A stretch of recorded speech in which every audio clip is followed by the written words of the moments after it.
in this video, we want to go a little bit deeper into the Hermetic principles.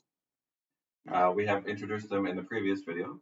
And so this first one, we're starting with mental transmutation. That's what we're starting with. Mental transmutation, you'll find that in the Chameleon. You'll find that in a lot of Hermetic text, so to speak. People who write about it. Mental transmutation is incorrect, unfortunately. It's mind transmutation.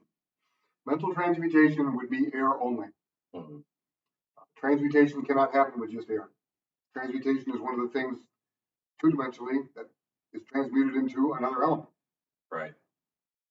It's not just mental. When you think about things just as mental and not the mind itself, everything, that's where you get the ideas and theories of like the holograms. Right.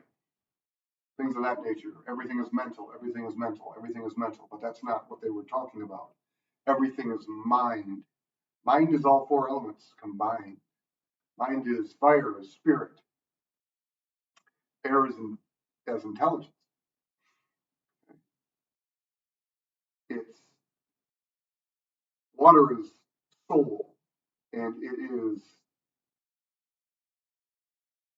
the brain as the physical container. Yeah, containment that holds it all together and allows you to exist, essentially. Spreads it to your neurons, allows your body to move, allows your endocrine glands to shoot out the hormones, it allows the blood to flow, it allows everything to happen. So it's the mind that we need to talk about.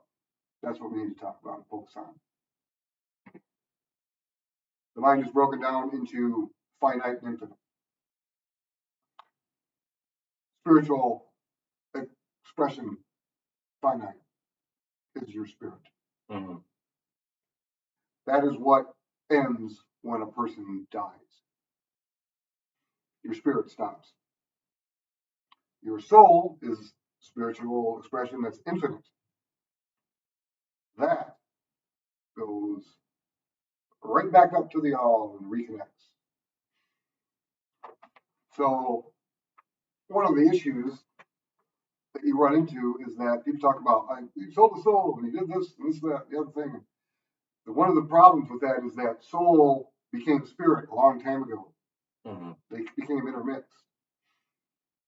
You can't sell your soul. It's not yours. Never was. There's no possible way that you don't have any control over it. It is your potential. It's everything you could possibly ever be. No matter how many times you've been here, so to speak. Mm-hmm. It's that part of you.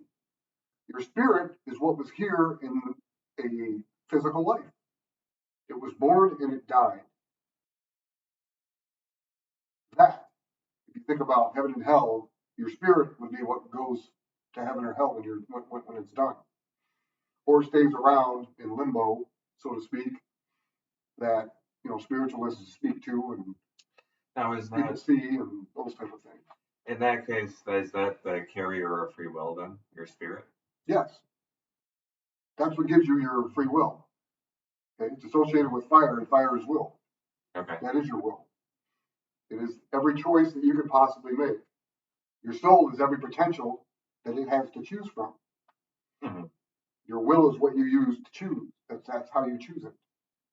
I'm going to do this. Mm-hmm. This is how I want this thing. This is how I want to express this. This is how I'm going to express this. It's about expression. Now, I did say the soul, expresses infinitely. Mm-hmm. So maybe you should think of that as infinite sensitivity. It's there. It senses everything. And again, it's every potential that you could ever possibly be. And your spirit comes through and picks what it's going to choose to express personally in this life. Hey, here I am. And creatively and spiritually. Mm-hmm. Okay? Your intelligence, then, is air, of course. Right. That's mental. Mm-hmm. That is also infinite. And your brain is physical. That ends here. Mm-hmm. That is your mind. all transmutation happens within the mind. That's why visualization is so important. Visualization is using all of it. It's not just using parts, it's using all of it. Mm-hmm. And when you visualize, you don't just see things. It's not an image that you see. You smell them. All of your senses you create in the mind. When you do any type of prayer, manifestation, okay, when you take energy and you try and you convert it into different energy, it's all the mind doing it. Your mind is in control of everything. It's in control of your entire body. And then it spreads from there and comes back up. But without the mind, you can't exist. Okay. Your mind is essentially your biggest hub in your body is your mind. Right, right. You had a question? So, yeah, I do. Mm-hmm. On that note, talking about the mind, where does consciousness come in? The science is still having a hard time explaining what consciousness is. What consciousness is? Right. Consciousness is Earth. I mean, and now we're going to go back to a chart. Okay, cusp of the 10th house is your midheaven. Your midheaven is your consciousness. Okay, it is your social identity. And again, you can think of this. Well, let's talk about the nerve plexus. Okay, Mm-hmm. the spinal plexus is consciousness. I'm consciously aware that I'm moving my arm back and forth, and I do this all the time when I'm doing videos. Okay? I'm consciously aware of that. Okay. Yeah, yeah. My heart beating is autonomic, which means unconscious. Mm-hmm. That's ruled by the nadir. That's ruled by the 4th house, cusp, Cancer. So we've got Capricorn at the top as our consciousness, Cancer at the bottom of the chart as our nadir, so to speak. Mm-hmm. And it's both feminine. Because cusp, we're talking the cusp of the 10th house, Capricorn. Mm-hmm. Capricorn's earth, that's feminine. Cancer, water, that's feminine. It's completely feminine. Now, again, your unconscious is not conscious of what anything that's going on. Midheaven is. What does that mean? That means that everything in form that's consolidated together. Me, you, although energy is similar, you're different than I am. You're an individual. I'm an individual. Mm-hmm. Organism. We are in a sense, our form, our earth, because that's what form is consciously aware of itself. It's aware of itself. Okay. That's consciousness. Okay. You're aware of yourself. Okay. Here I am. I'm here alone. Okay. You're conscious of you. I'm conscious of me. Mm-hmm. Okay.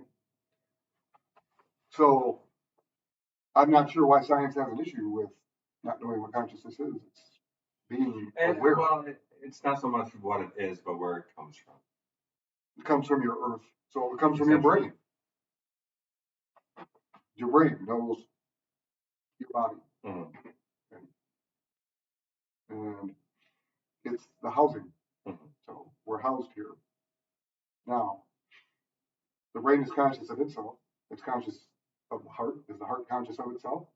Well, as we talked about, there's neurons in it, right? Right. So we talked about that, thousands of them. Okay. It acts as a hub. It can send out things without having to go to the brain first and just do it itself. So I would say yes, it is consciously aware of itself. Mm-hmm. There are other things that are not consciously aware of itself. And our brain does not need to say, okay, heart beat, beat, beat, beat, beat, beat, beat, and if it stops, we die. Same thing. Lungs don't need to say, we don't need to tell our lungs, keep breathing or you're going to die. It's right, yeah. Those things. Unconsciousness. Okay, so water is unconsciousness. Okay. And then objects would be conscious. So if we want to talk like astrology and things of that nature, celestials, things that are on the earth, okay, space itself, water is unconscious. The objects that are floating around in it are conscious at some level of themselves. They are not other objects. Planets would be Venus is not Mars, Mars is not Venus. Fascinating. Venus knows that, Mars knows that. And again, that makes sense when you get into some of the Kabbalistic ideas like the Briatic world. Yes, because they're angels. Right. Those objects are actually angels at that level. Mm-hmm. Angels that are consciously aware of what they are. Right, right. You get to our level, not the Briatic world, they still are. How do we know that? Because when you have a planet, a certain planet in a certain sign, let's say Mars in Cancer, Mars doesn't like it. Mars, if it was unconscious of everything, wouldn't know that it wouldn't like it. Okay?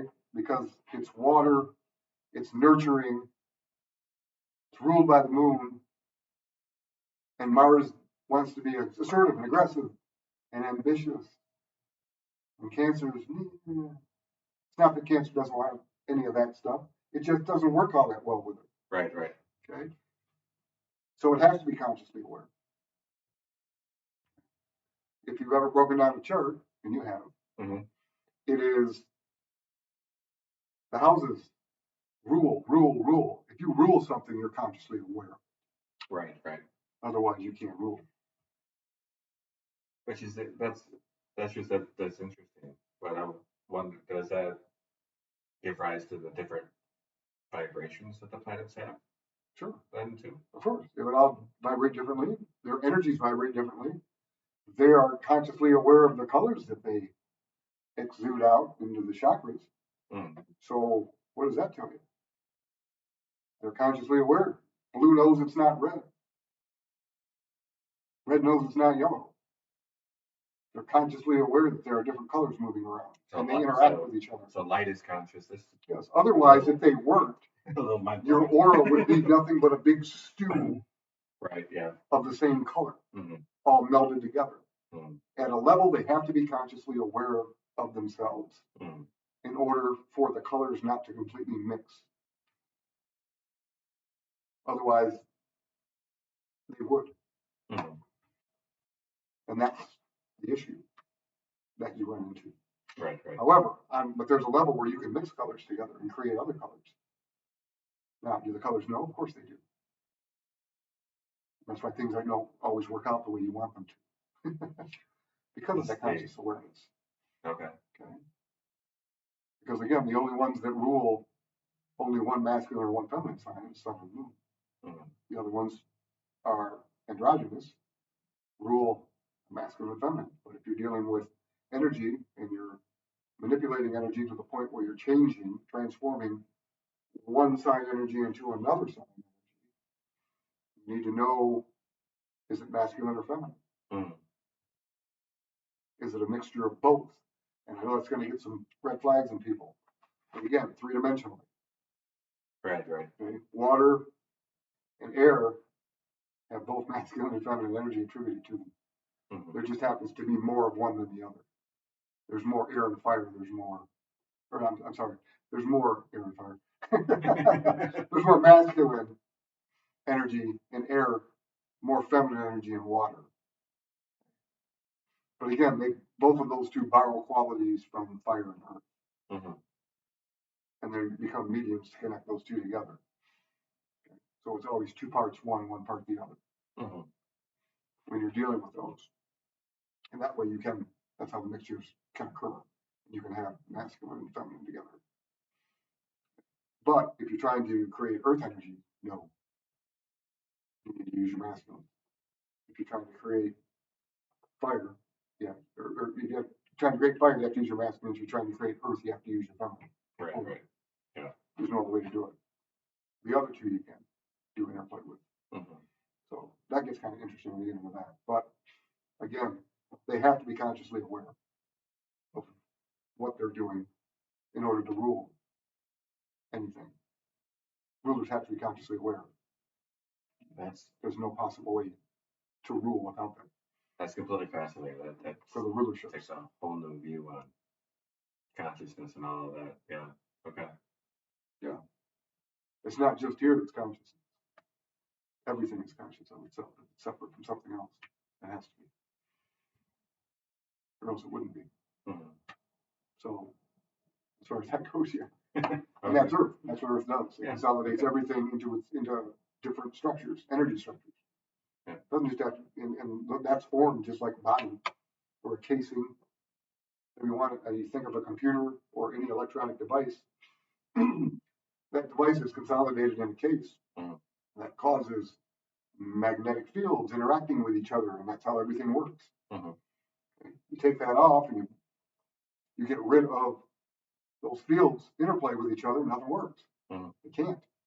It needs that consolidation. Or again, it's just going to disperse into everything else. And then you won't be able to pull anything out of it.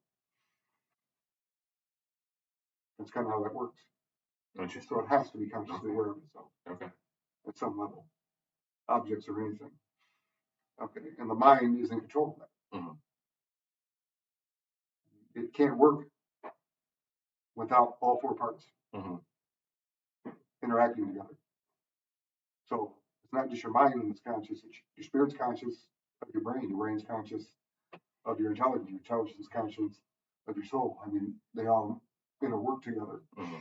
And that's how, like, your soul knows it's going to work through your pineal gland.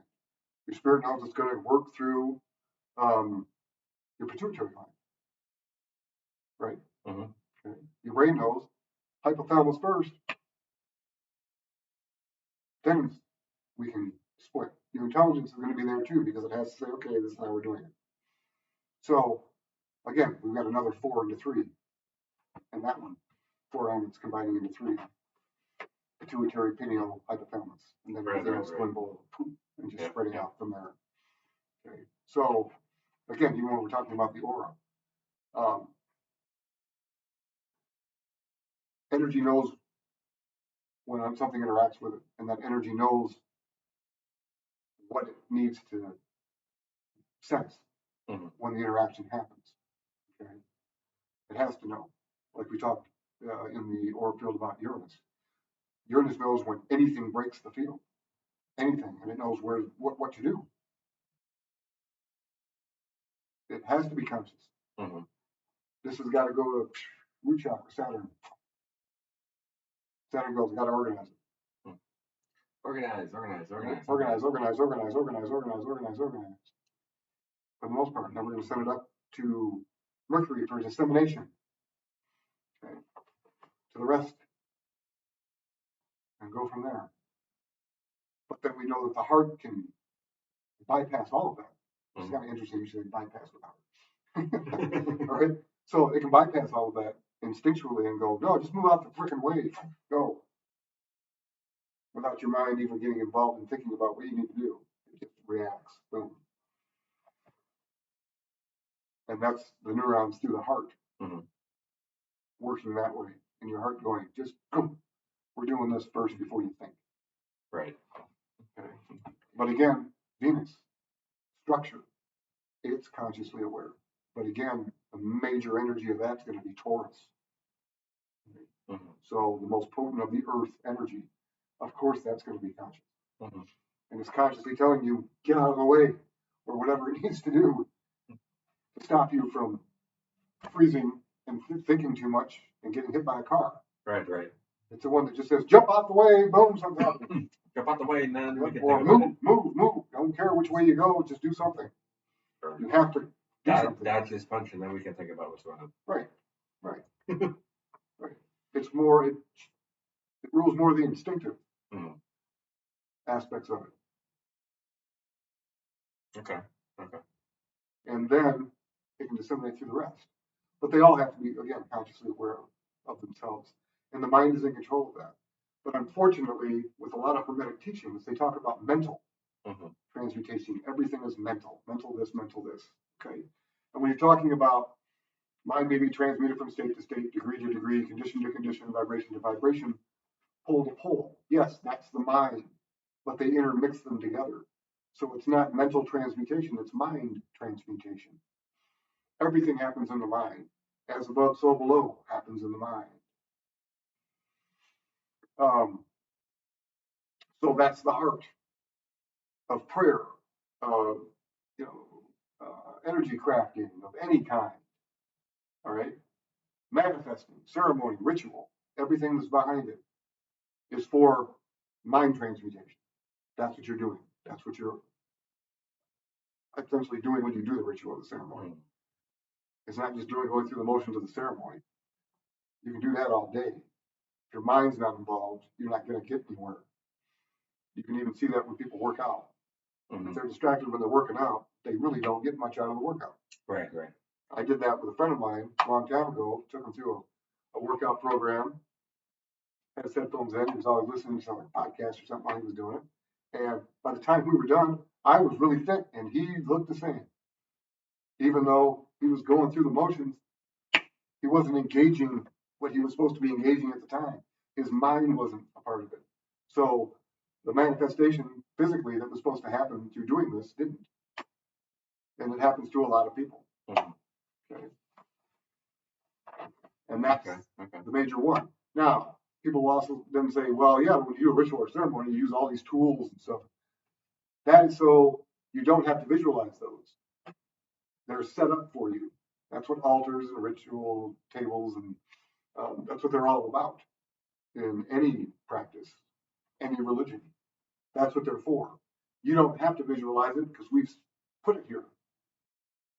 And now you don't have to focus on that because you can see it. And it's right there and you know what it means. That's the point of tools, any type of tool. As you get more and more and more advanced, the tools become less and less and less. It doesn't mean that you can't have those things around. It doesn't mean that they don't actually have attributes that you can use. They do. But you don't actually have to have them there to use them. Right. In the beginning, you do, because you have no idea what you're doing.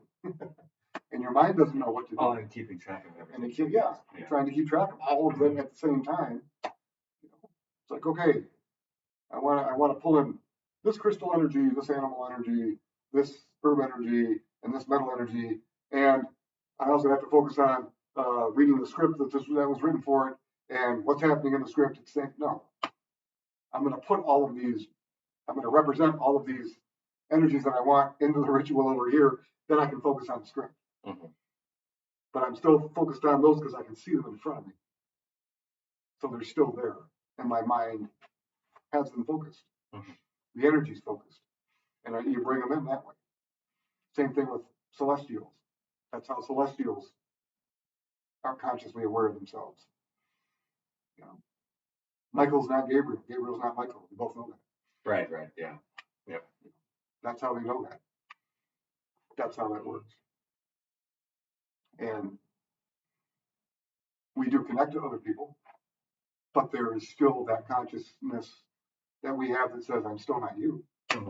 Just because I've energetically connected to you in some way, I'm not you. And I will never be you.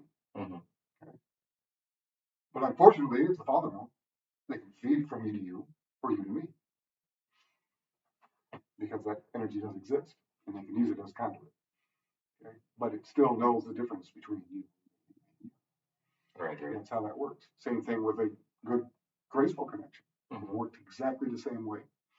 But again, no mental transmutation, all mind. Okay. Any other questions you had on any of that? No, not so far. As far as the mind goes? No? All right. At least not that I can think of right now. Okay. So let's talk about the all. Okay, that's always a nice one to get into. The all is all and the all is in all. Okay, so the all is everything and it's in everything at the same time. It's a great paradox. How can something be everything and then be in everything? How is that possible? Ether is how it does that. Okay. That's what it did. Ether is not an element. There is no fifth element. There's four that transmutate one or the other in cycles, differing cycles through different realities. Ether transfuses through all realities and truth transfuses through everything. That's how the all is connected to everything. Interesting. Okay. That's what ether is. It's a vehicle. But the all uses. It's the spirit of the universe. It's energy being projected through as ether into all things. And part of it's reflecting into 1 and 2 dimensional reality, and part of it's refracting and creating 3-dimensional reality all at the same time. Ether is what you use to go as above, so below. Mm-hmm. When we get into those theories, that's ether, because that's ether transfuses through the whole thing. You don't have to worry about it. Ether is the one that says, okay, if this happens here, it's going to affect this, and if this happens here, it's going to affect that, and it goes both ways. It's not just as above, so below. It's so below, as above. Right. You know, as below, so above. I mean, however you want to look at that, it's a two-way street. Mm-hmm. That connects and that flows through ether. Ether is the celestial. It's the animation. It's what animates anything. It is animation. That's interesting. That's where your celestials come in. That's what ties. That's what gives. Or what enables physical manifestation. Yeah, it enables physical, spiritual, mental, all manifestations, emotional manifestation, soul manifestation. All of it is ether based. It flows through the whole thing. It has to. Okay. Because you don't hear anyone else talking about this, but the manifestation community online, is all about making your thoughts your reality. Well, you are kind of making your thoughts, but it's not just your thought. You're making your thoughts, your spirit, your soul,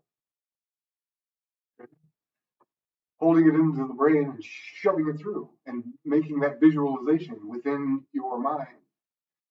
That's what's doing it. It's not all mental. Mm-hmm. You can't just think stuff it's going to be true. I mean, that's the problem with a lot of the woke people. Mm-hmm. They start to think that, and it's not true. Right. It's not. Just because you think something doesn't make it real. Can you make real things? Can you manifest things? Yes, you can. Everybody manifests their life. Everyone does. Mm-hmm. Are there outside influences that come in? Yes, there are. But in the end, the choices you make manifest your reality. What you do with all of that, you're manifesting. Everybody is manifesting their reality all the time. And then we get stuck at places. Mm-hmm. And then we get convinced that this is the extent of our potential. And then when your potential's stuck, that's your soul. Your soul's stuck. Your soul's stuck, which your spirit has nothing to choose from anymore. Hmm. All of a sudden, your choices went from all of this to this. Well, now you can just do this. And you believe all of that. Well, because I don't have a college education, I can't do this. Well, because I didn't do this, I can't do this. And because I did this, I can't do this. And it's like, no, actually, the only real part of that is if you have a college education, you have to pay on it for the rest of your life. Essentially, that's the reality of it. Right. You can do a lot of things even without a college degree, but all of those things come in, and once you believe it, it's over. That's the problem with manifestation. Once you believe it, not think it, it's over. Believe it, then it ends. Because you have to have all of that in order for anything to happen. You can think about things all day, like I talked before about pockets. Mm-hmm. Okay? Mental pockets are horrible because you get stuck in them. And you can't just manifest things mentally. If you could do that, everybody would be a millionaire. I want to be a millionaire. I want to be a millionaire. I want to be a millionaire. I want to be a millionaire. I want to be a millionaire. Right. Okay. But what do you need to do to be a millionaire? It's not just going to happen. It's like people. I want to win the lottery. I want to win the lottery. I want to win the lottery. I want to win the lottery. Buy a ticket. Right? Right. If you don't buy a ticket, you're never going to win the lottery. So it's not just mental. You have to physically go out and do these things. You have to do something in order to help create that. You need an image of what it is that you want, sure. But then you have to make that image real, or else you go back to the hologram. People are like, well, everything's a hologram. Everything's a hologram. No, everything's not a hologram. Holograms don't have emotion. Holograms don't have they don't have spirit. They don't have drive. There's no ambition. They're programs. Mm-hmm. They do what they're told, and that's it. They're limited in many ways. Your mind is not limited in those ways. Mental transmutation doesn't work. It's 1/4 of what you need for manifestation. And if that's all you're doing, you're not going to manifest much of anything. Because you're not utilizing the other three elements that need to be utilized. And you're not bringing it into existence through ether. That's how important ether is. You need to transfuse it. Okay. And you need to change one into the other. We do it all the time. Because at an unconscious level, we know how to manifest because we manifest our own lives, our own lives. It's just that on an unconscious level, I think that's where they get on the mental. You have to be conscious of it. They think that air is consciousness. It's not. It's earth. You have to be able to process. That's earth. Mental is just a theory. It's an ideology. Okay. This is kind of neat. All right. Yeah, I like that. That's cool. Yeah, that sounds like that's a great idea. Process it. How do you make it work? And you think of the sign names, here comes Capricorn. Okay, let's put this in a practical. What's the practical application for this? Right. You know, it's like being in a business and working with managers, and the manager comes in and here's the policy. He slaps it on your desk. Came up with a new policy. This is going to be great. Okay. This is going to cut down. It's going to make things more efficient. Okay. How do you do it? No idea. I have no procedure for that. Yeah. But the policy's awesome, isn't it? Okay.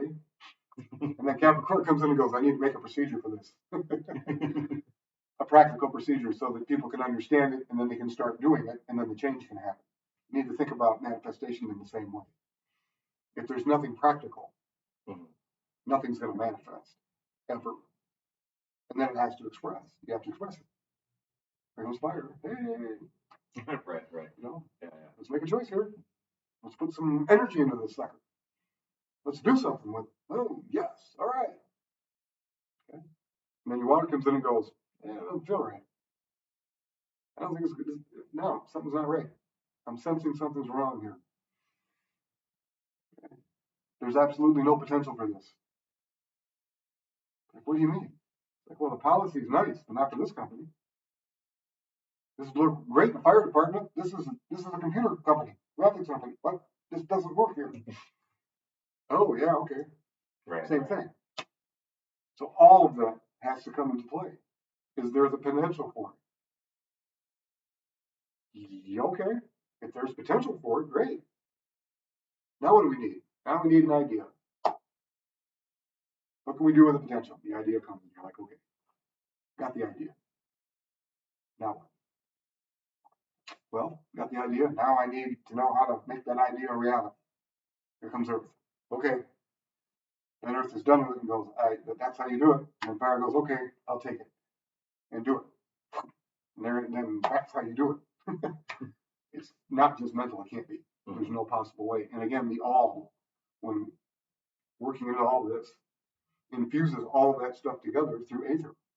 That's what connects everything together and keeps everything from just falling apart and pulling it together. And that's what animates it. And you need celestials for that. Right. That's what angels and things of that nature are for.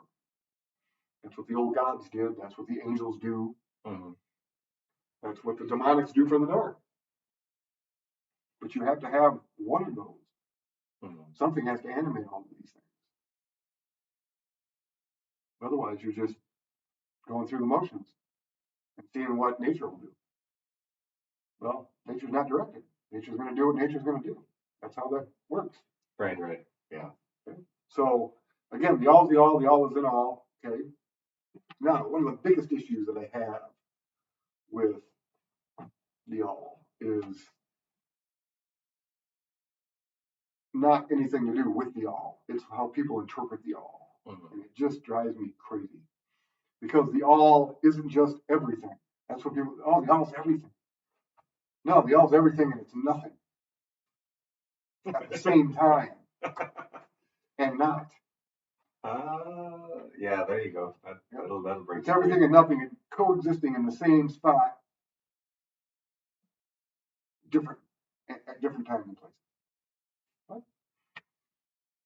You can never ever understand. Oh yeah. If you spend, you can understand. If you spend enough you can time get an understanding of the theory of it, but you will never comprehend it. Because if you do, you won't exist here.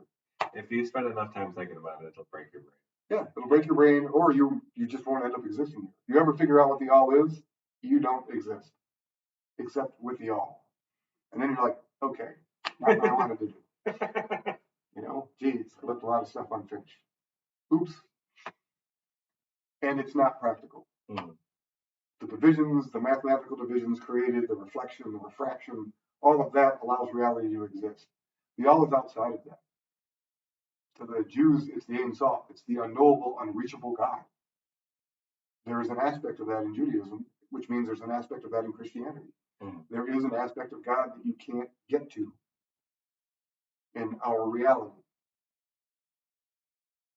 And it's not because it's hidden from us, it doesn't work in our reality. Our reality doesn't work in it. Mm. I mean, our reality works in it, it doesn't work in ours. Right. Unless it's, except through its divisions, which we have to work through. Mm. Which is why we have to use celestials, angels, things of that nature. That's what angels are for. That's what angels, Christ, Moses, all of those, Adam, Eve, any of the beings that you work with, that's what they're for. Those are different conglomerations of the all's energy that are personalized into a form that we can understand and relate to, because we can't relate to the all. Right. So we have these things to do. Mm. And unfortunately, some of them are good and some of them are bad. Right. Who do you connect to? What are you connecting to? But that's the thing about the all. And then the all gets into the mental universe. Okay? Or I shouldn't say the all, but Hermetic does. It goes right into the mental universe. And it's like, it's the mind. It's not the mental universe. Okay? It's the mind's universe. Okay? Because the premise is the universe is mental and held within the mind of the all. But we just talked about that. No, the mind of the all is not just mental. The mind of the all is all of that combined, masculine, feminine, everything. So it's not just mental. And then, especially when you read the Kabbalion and things like the three initiates, and I give them a lot of credit for putting that whole thing together. I think that was great. I'm no denigration to them at all. But they talk about what the all is not. And there is nothing the all is not. That is, I was going to say, that's an oxymoron that makes no sense. And what the all cannot do. The all can do anything. Right. And then nothing. So there's nothing the all can't do, and there's nothing the all can do. Essentially. So yeah, I'm trying to make sense of that one. Okay. Okay. But on the one hand, if the all is everything, then it is everything. It's good and evil. Mm-hmm. So there's not just this one true good God as the all. No. The all is good, the all is evil. There's nothing outside of the all as God. Mm-hmm. In that form of God. If something were separate from the all, it would be more powerful than the all. There is nothing more powerful than the all, therefore nothing can be separate from it. And yet, at the same time, it can be separate from itself. Like what we feel.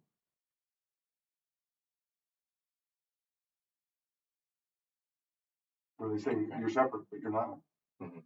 You just feel that way. You're just a division. But that division is separateness. Well, how could you be separate? Well, you're actually not, but you are. Okay. Again, our realities. Going back and forth. But again, the mental universe, it's not the mental universe. The mind is, we live in the mind of the all. Our reality is in the mind of the all. If you can think of the all that way, it's a giant mind. Mm-hmm. Everything's flowing through it. Throughout these divisions. Wow. And that is God. But that's one of the reasons that it takes beings like Jesus and Muhammad and well, Moses, Mhm. and Abraham and prophets and all of these things to help sort it out. And angels also to help figure it out and relate to it because you can't relate to it on your own. It can relate to you though, which is weird, but you can't relate to it on its own because you can't understand it Mhm. because it doesn't make sense for what you are. So you need to go, okay, there needs to be a difference between this energy and this energy. So this energy becomes Gabriel, this energy becomes Michael in the division, and that's how it works. Mhm. And it's conscious of itself. How do we know that? They have names. Their names mean something. Gabriel's name is God is my strength. It's not the same as is God, which is Michael. Right. Or fire of God, which is Uriel. Or God heals, which is Raphael. They're separate beings. Mhm. They're separate clusters of energy, as is everything here. But yet we're all energy, so we're all the same. Once again, the all. And that's how it works. But on a practical level, you have to work through celestials. Mhm. We do. It's the only way that we can relate. Right. Right. Even with an understanding that we're all the same and we're all energy. When I'm not you, I can't walk into you and become one giant person. I mean, Right. right. It doesn't work that way. People are same with math. How come math has flaws? Of course, math has flaws. It has to. Mhm. It's part of the all.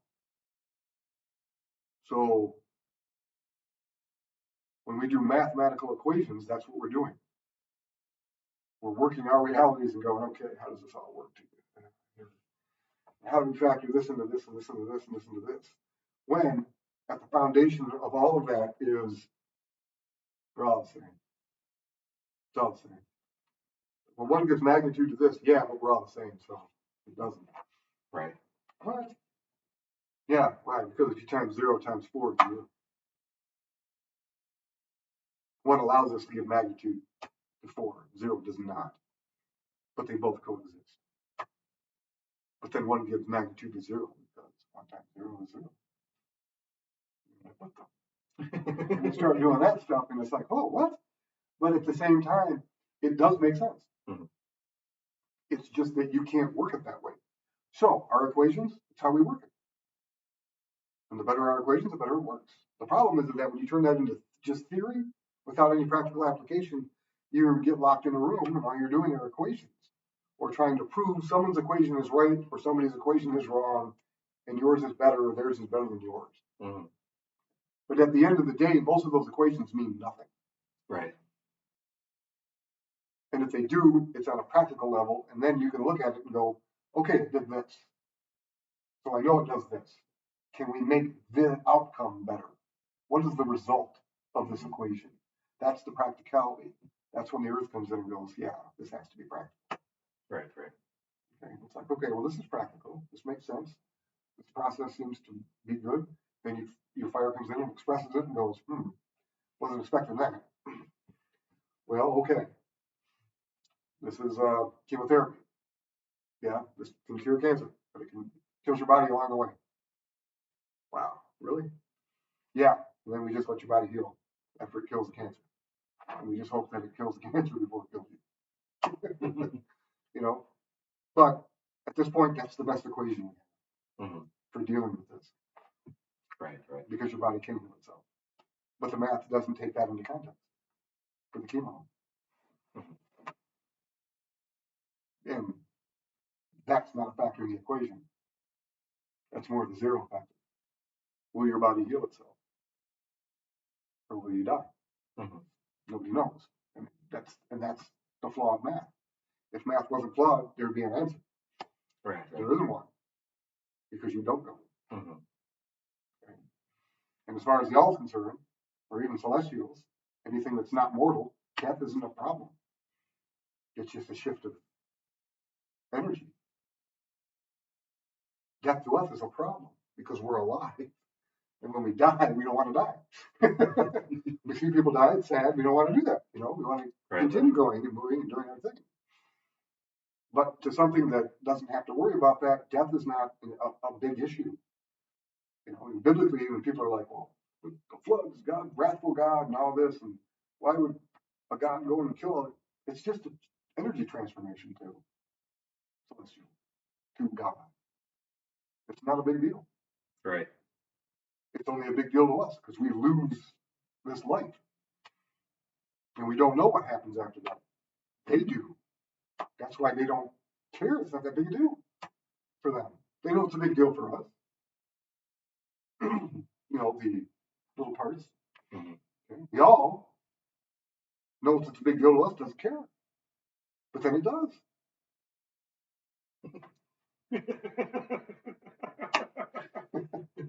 Right? It does, but it doesn't, but it does, but it yes. doesn't. Yeah, you got it. You get it now. You get it, man. You get it. All right. So that's what it is. Okay. Y'all, and then when say, your soul reconnects to the all, your potential. It's not just yours, it's every potential. Anything you could be, it could be, anything could be. Your spirit decides what you can be here. Your form decides what you can be here. Mm-hmm. If you're born, what's his name? The guy at the black hole. The guy that. Oh, Stephen Hawking? Yeah, Stephen Hawking. His body decided he couldn't play football. Mm-hmm. He couldn't, those potentials weren't allowed for him. He went mental and spiritual in some aspects. And his potentials had to flow through that. That's kind of what I'm talking about.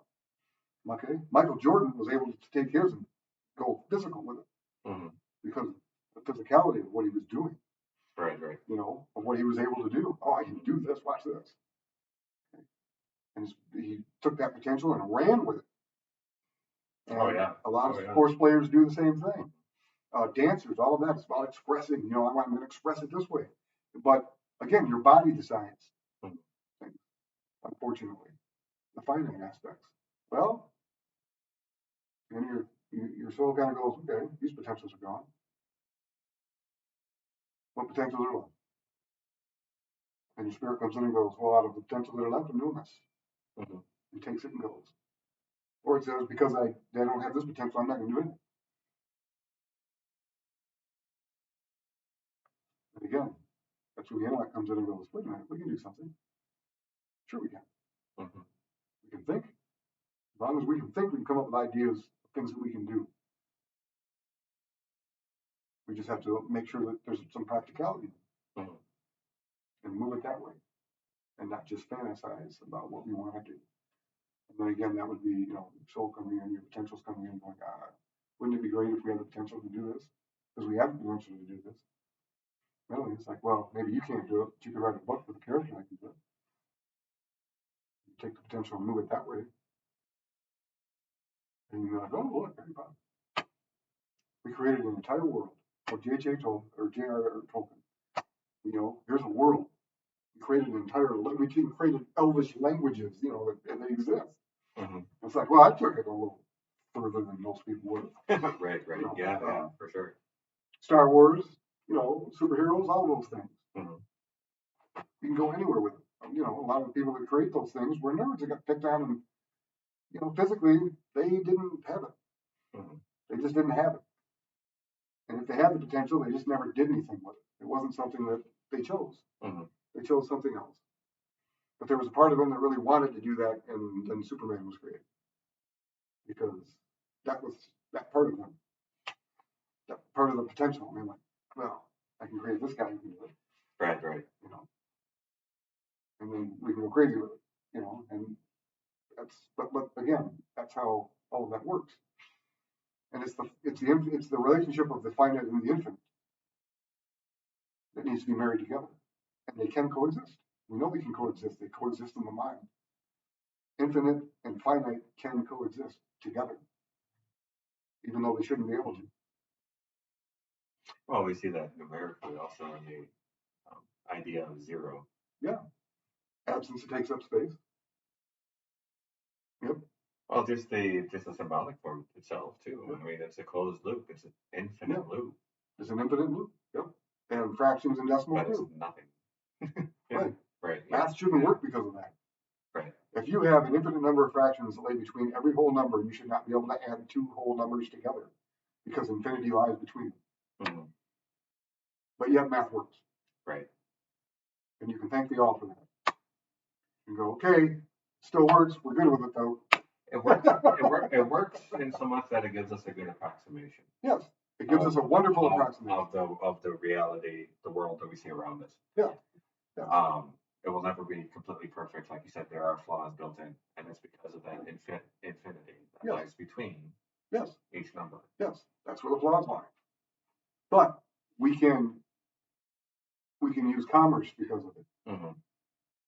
There are ways to still practically utilize it. Right, right. Because then the finite comes in and goes, okay, infinite, nice.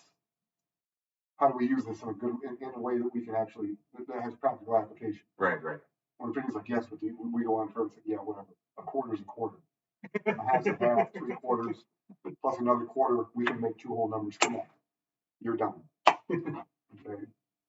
You can go into some sort of lock yourself into a room and go to every fraction you want. And just keep going in your mind and keep flying, you know. And worry about string theory and stuff like that. Have fun. And we're going to do this. Okay. Because we need to eat.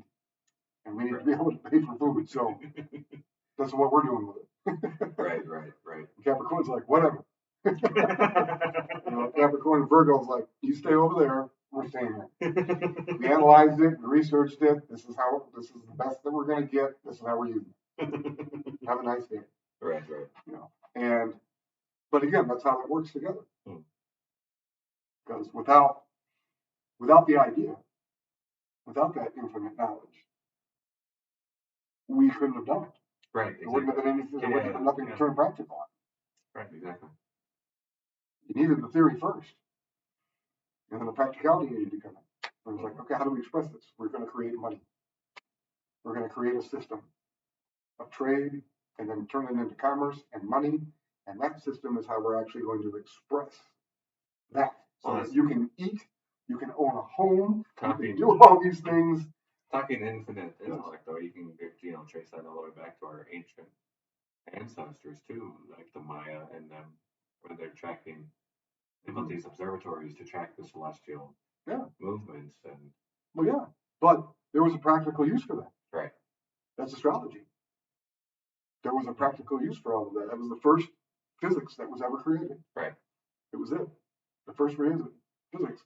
And it's, again, the all. And there were things that they did that because you were looking at Archimedes and you were looking at Euclid. And you were like, and you were looking at Agrippa and you were like, these are the orbits of planets before telescopes were invented. Right, yeah. And they've got them mapped out. And even the weird, like the Mercury one, that's got that. It has that hiccup in the orbit where it appears to go backwards. It's a retrograde aspect where it appears of astrology. To go backwards.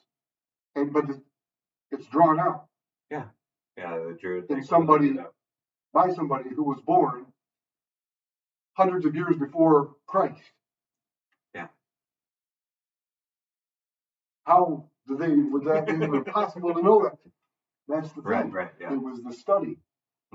And then it was, okay, it's doing this. There's got to be a reason. And what the math allowed them to do was say, okay, that's why. If we factor this in, it would do that. So that's the best guess we have. This is how it's worked. And then later on, we got a telescope and looked and went, yep, that's what it's doing. Yeah. Isn't that interesting? Yeah. But it took, some of these guys were talking 300 years before Christ, and they were figuring this stuff out. Yeah. And then it took Einstein in 1915 to mathematically explain why it does what it does. Yeah. Right. When they already kind of knew. It was like 2,200 years ago, they mapped it out. Right. Right. And it just took somebody to rediscover it. Right. Yeah. And the possibility, the potential. Mm-hmm. He locked into the potential and figured out how to explain it. Right. That's essentially what he did in a practical way. That's what he did. Right. And those old scholars, a lot of them were poo-pooed on. A lot of that's ego Mhm. of newer scholars. Right, yeah. And that'd be like, Yeah. no, they don't know about that. We don't even worry about that. Oh No, no, these but you great look ideas. at their writings, man. Looking through Archimedes, Mhm. now you can track where Leibniz and Newton got calculus from. Right. Just looking at his writings. Yeah. You can. And calculus forms the foundation of all modern physics. And one of the weird things is, they would have told you that. It's where they got it. Oh yeah, no. I mean, that's the thing. Yeah. They would have been like, yeah, we got it from these guys. Yeah. Yeah. That's where it came from. You know, but everybody else in the world was like, no, it was you. It was Einstein. It's Newton. It's this thing. It's like, all this stuff. And it was like, okay. But was it? You know, it's like, well, yeah. What's the new one? Dark matter. Dark matter does this. Dark matter does that. Dark matter is ether. That's Pythagoras. Yeah. He predates everybody we just talked about. Oh, dude, yeah. No, Pythagoras, like, we're going, that's the beginning. He studied at the Library of Alexandria, everything. Yeah, but you're talking about the beginning of. That's the beginning of everything. Anything, for the most part. And he wrote nothing down. It was all oral. Yeah, he wrote nothing down, which was interesting. Yeah. He wrote nothing down. It was all oral teachings, and it propagated from there. And again, he was a facilitator. Right. He got other people to think. But again, it's the idea of aether and, the quintessence, as we call it, and dark matter. Yeah. We know mathematically it should exist, but we don't know what it is. Exactly. Scientifically. Yeah. That's called the all, by the way. You just circle back like I always do. Good job. Yes, indeed. Yeah. But yeah. We can see the effects of that. Yeah, we can. We can see the effects that it has. Through its gravity, but that's it. It doesn't interact with anything else. No, it transfuses through all things. Right. Just like ether. And that's what it does. Mm-hmm. And that was postulated, so long ago. Like I said, it was postulated by somebody who you can't really predate with a lot of stuff. Right. It's ridiculous. And yet it's new. When you look at it and call it dark matter, it's a new thing. But again, the mind as a universe, okay, and mind transmutation are all interrelated, which is kind of why I talked about all of them together. I don't really want to go into the rest of the Hermetics because those we can talk about separately.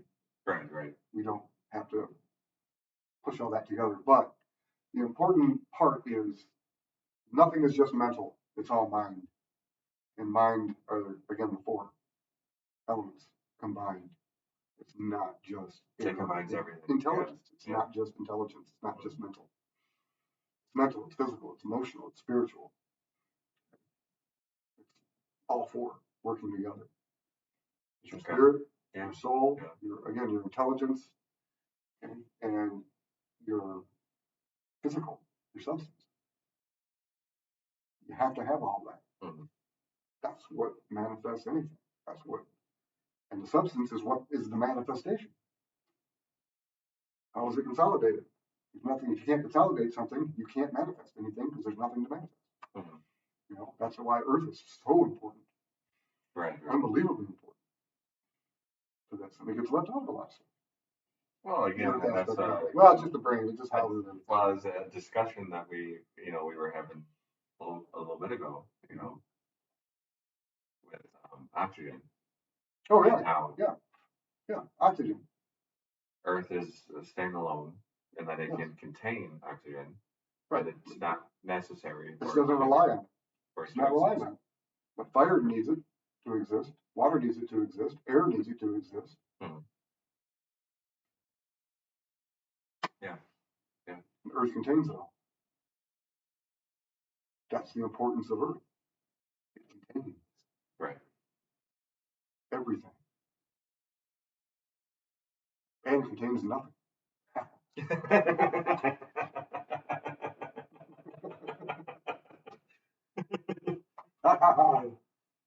Very smooth. Yes. How does it contain nothing? Neutrons. Absence that takes up space inside of a nucleus. Contains nothing. Contains absence. the form of neutrons. What? Okay. So anyway, yeah. Absolutely fascinating.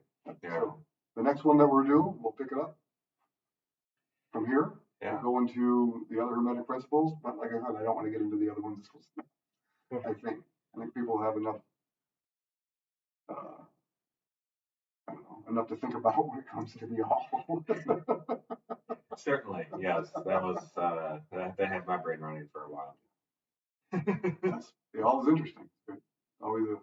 So, all right. Well, thanks for joining us, and we look forward to seeing you next time.